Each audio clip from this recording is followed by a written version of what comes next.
नमस्कार, हरियाणा फोकस देख रहे सभी दर्शकों का मैं राजविंदर कौर स्वागत करती हूं। आप देख रहे हैं हरियाणा के खास समाचार। मुख्यमंत्री ने कहा है कि आज प्रदेश का हर जिला राष्ट्रीय राजमार्ग से जुड़ा है। वर्तमान में 8 राज्य मार्गों का कार्य पूर्ण अब 12 का प्रगति पर है। दिल्ली के चारों तरफ यातायात को सुगम करने के लिए कुंडली मानेसर पलवल और कुंडली गाजियाबाद पलवल एक्सप्रेस वे बनाए और उन पर यातायात सुगमता से जारी है। अंबाला कोटपुतली ग्रीनफील्ड कॉरिडोर 10,646 करोड़ रुपए की लागत से पूर्ण रोहतक शहर में देश की पहली एलिवेटेड रेलवे लाइन का निर्माण कार्य पूर्ण और कुरुक्षेत्र में इसी परियोजना पर कार्य शुरू होगा। कैथल में एलिवेटेड लाइन के लिए सर्वे किया जा रहा है। 2,577 करोड़ रुपए की लागत से 62 रेलवे उपगर्मी व भूमिगत पुलों का निर्माण कार्य पूर्ण करने तथा 50 पुलों का कार्य प्रगति पर है। उन्होंने कहा कि हरियाणा में सार्वजनिक सड़क परिवहन सेवाओं में ई टिकटिंग शुरू की गई है। इसे बढ़ावा देने के लिए रिचार्जिंग पर 5% रिबेट भी दी जाएगी। प्रदेश के सभी बस अड्डों पर सीसीटीवी कैमरे लगाए गए। उन्होंने कहा कि प्रदेशवासियों को सुलभ स्वास्थ्य सेवाएं प्रदान करने के लिए राज्य सरकार ने कई कदम उठाए हैं। इसके लिए स्वास्थ्य आधारभूत ढांचा विकसित करने पर जोर दिया गया है। वर्ष 2014 में प्रदेश में एक मेडिकल विश्वविद्यालय था और आज 2 विश्वविद्यालय संचालित हैं। मेडिकल कॉलेजों की संख्या वर्ष 2014 में 6 थी, जो आज बढ़कर 15 हो गई है और एमबीबीएस सीटों की संख्या 700 थी, जो आज 2185 तक पहुंच गई है। इसके अलावा मेडिकल कॉलेजों में पीजी सीटों की संख्या 299 थी, जो आज 1006 हो गई। वर्ष 2014 में नागरिक अस्पतालों की संख्या 56 थी, जो आज 72 हो गई है।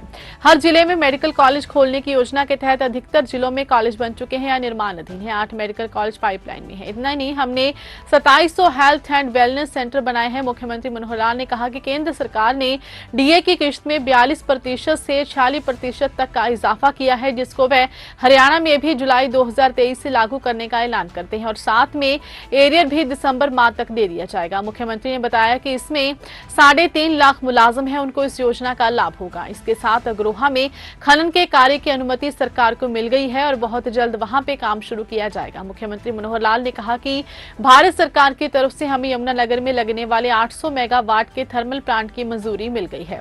मुख्यमंत्री ने बड़ा तोहफा देते हुए नगर निगम, नगर परिषद व समितियों के मेयर और अध्यक्ष सहित सदस्यों के मानदेय में उल्लेखनीय बढ़ोतरी की घोषणा की है। उन्होंने कहा कि बढ़ा हुआ मानदेय 1 अक्टूबर 2023 से दिया जाएगा। इसके अलावा उन्होंने हिंदी आंदोलन सत्याग्रहियों व आपातकालीन पीड़ितों की पेंशन 10,000 रुपए से बढ़ाकर 15,000 रुपए करने की घोषणा की। मुख्यमंत्री ने सरकारी कर्मचारियों को भी दिवाली तोहफा देते हुए डीए में 4% बढ़ोतरी की घोषणा की है। उन्होंने कहा कि नगर निगमों के mayor, senior deputy mayor, councillors, नगर परिषद के अध्यक्षों सहित सदस्यों के साथ विभिन्न विषयों को लेकर बैठक हुई थी, जिसमें मानदेय बढ़ाने पर विचार किया गया।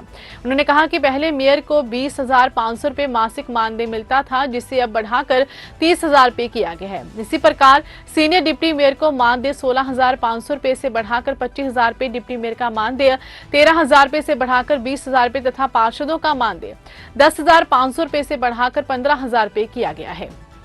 मुख्यमंत्री ने कहा कि नगर परिषद के अध्यक्ष का मानदेय 10,500 रुपए से बढ़ाकर 18,000 रुपए, उपाध्यक्ष का मानदेय 7,500 रुपए से बढ़ाकर 12,000 रुपए, पार्षदों का मानदेय 7,500 रुपए से बढ़ाकर 12,000 रुपए किया गया है। नगर समितियों के अध्यक्ष का मानदेय 6,500 रुपए से बढ़ाकर 10,000 रुपए, उपाध्यक्ष का मानदेय 4,500 रुपए से बढ़ाकर 8,000 रुपए तथा पार्षदों का मानदेय भी 4,500 रुपए से बढ़ाकर 8,000 रुपए किया गया है।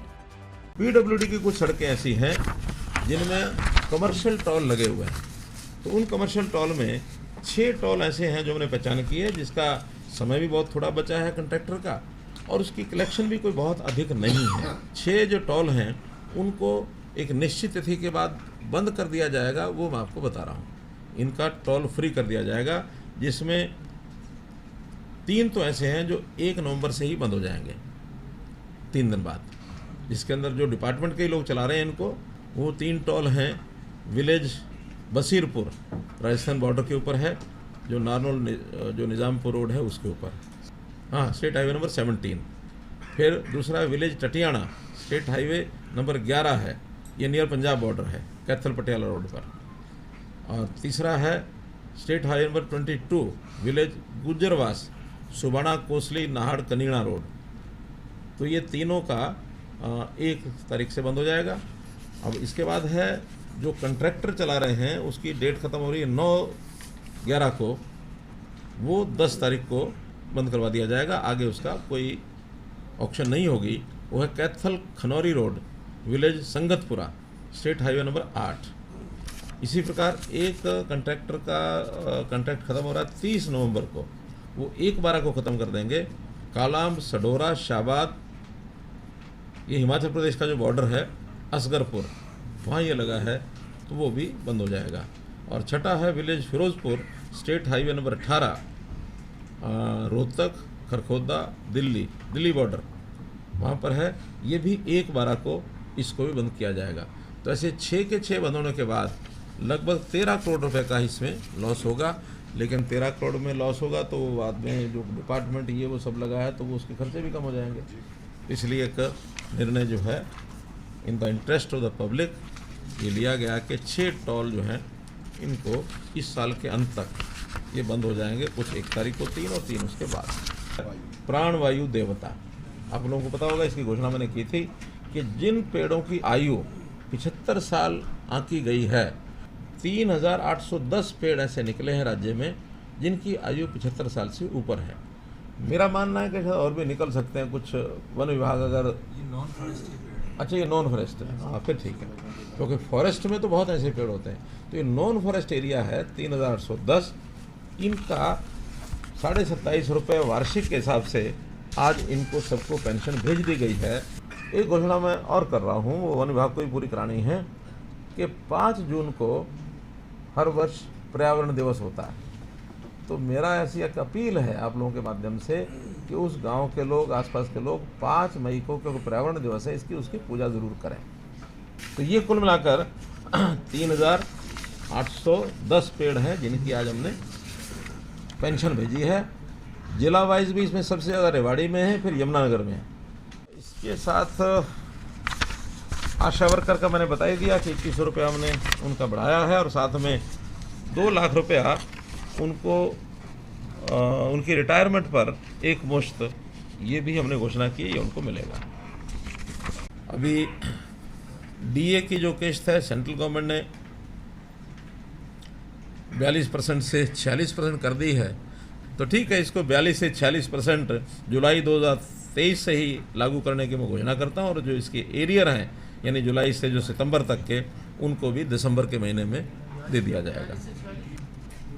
इसमें लगभग 3.5 लाख एम्प्लॉइज़ हैं, उसका इसमें लाभ होगा।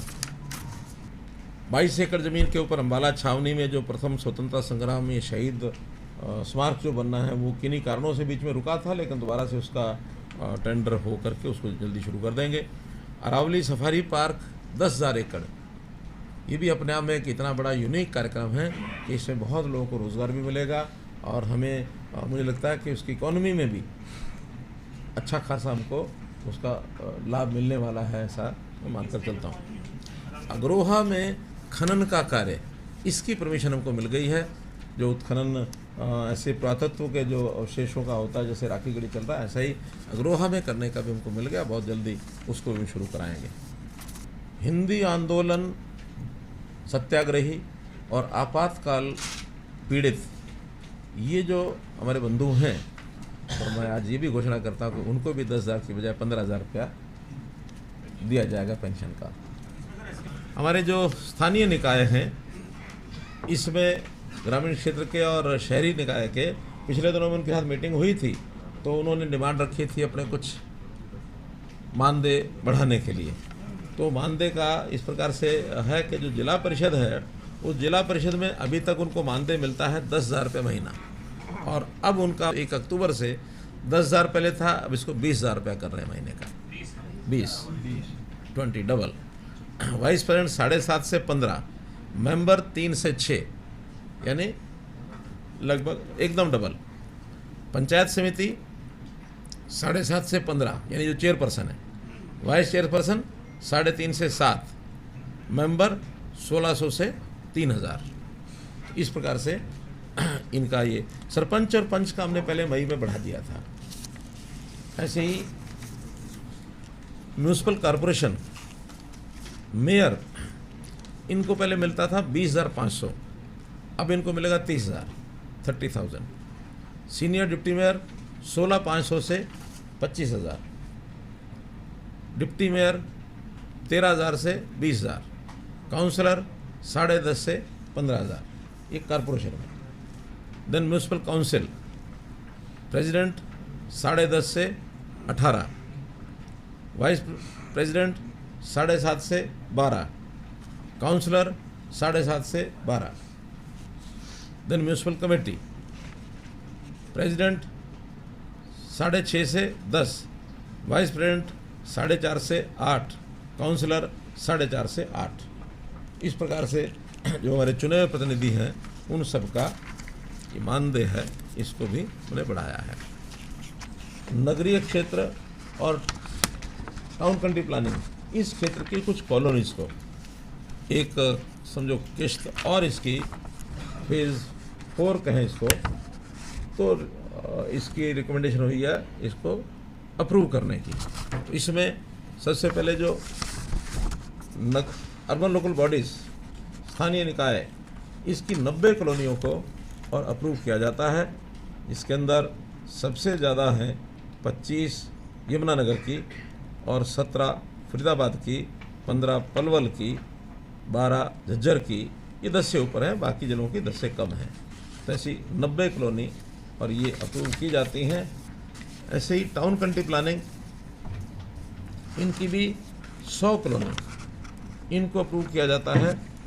डिस्ट्रिक्ट वाइज इनकी संख्या है अम्बाला 11, भिवानी 3, कुरुक्षेत्र 29, सिरसा 10, यमुनानगर 47। तो ऐसे 5 जिले हैं जिनकी ये अभी और की जा रही है। टाउन कंट्री प्लानिंग की अभी भी जो इन्होंने जनवरी 24 तक का टारगेट लिया हुआ है, 471 कॉलोनी और हैं टाउन कंट्री प्लानिंग की, जो अभी अप्रूव जनवरी 24 तक करने का प्रयत्न किया जाएगा। सफाई कर्मचारियों का जो 8100 रुपया था, आज 14,000 रुपया ग्रामीण क्षेत्र में हम दे रहे हैं। चौकीदार का जो 3500 रुपया था, आज 11,000 रुपये दे रहे हैं। मनरेगा की मजदूरी जो 214 रुपया थी, आज 357 है। हालांकि ये केंद्र के साथ हर एक प्रदेश का एक सिस्टम है बना हुआ, वही तय करते हैं, लेकिन फिर भी किस जगह महंगाई और बाकी सब देख करके स्टैंडर्ड ऑफ लिविंग के हिसाब से तय होता, तो ये 357 रुपया ये भी सारे देश में सबसे ज़्यादा है, क्योंकि इनकम के हिसाब से भी हरियाणा के लोगों की इनकम अच्छी है। उस नाते से ग्रामीण क्षेत्र के अंदर 31 लाख घरों में नल से स्वच्छ जल ये पहुंचाया है। ये हमारा सैचुरेशन, हालांकि इसका टाइम लिमिट 25 तक की है। हमने 22 टारगेट रखा था और 22 में हमने ये पूरा कर लिया। और इसी प्रकार बिजली जो मैंने बताई, 24 घंटे बिजली, ये भी 5800 गाँव के अंदर सीधी पहुंच गई है। शहरी निकाय के नाते से अनधिकृत कॉलोनियों का विषय इसके बाद भी आएगा, एक आज भी कुछ करने वाले हैं, लेकिन अभी तक जो योजना हमारी बन गई है उसमें 2547 ऐसी अनधिकृत कॉलोनियाँ जो या तो हो गई हैं या रजिस्टर्ड हैं, जो आगे उसमें होने वाली हैं, लेकिन इन सबको हम इस वर्ष के अंदर पूरा करेंगे। इतना बड़ा अभियान अनधिकृत कॉलोनियों का ये कभी नहीं चलाया था। अगर पहले की भी थी तो केवल शहरी इलाके में की थी। अब हमारी लगभग 1000 के आसपास कॉलोनी ऐसी हैं जो शहरी जो लिमिट है उससे भी बाहर दूर बनी हुई है। किसी गांव, बड़े गांव के आसपास बन गई, और गांव वाले कई बार वो नगरीय इकाई बनाना नहीं चाहते, पंचायत रखना चाहते हैं, फिर भी वहाँ कॉलोनी विकसित हो गई। सुविधाएं उनको भी चाहिए। कई बार कस्बों के आसपास इतनी दूर है कि सारा शहर के अंदर मिलाया नहीं जा सकता। तो ऐसी भी कॉलोनियाँ हैं जिनको हम अधिकृत करा रहे हैं। उन सब का भी आज बाद में सारा बताऊँगा। फिलहाल हरियाणा फोकस में बस इतना ही। मुझे दीजिए इजाजत। धन्यवाद।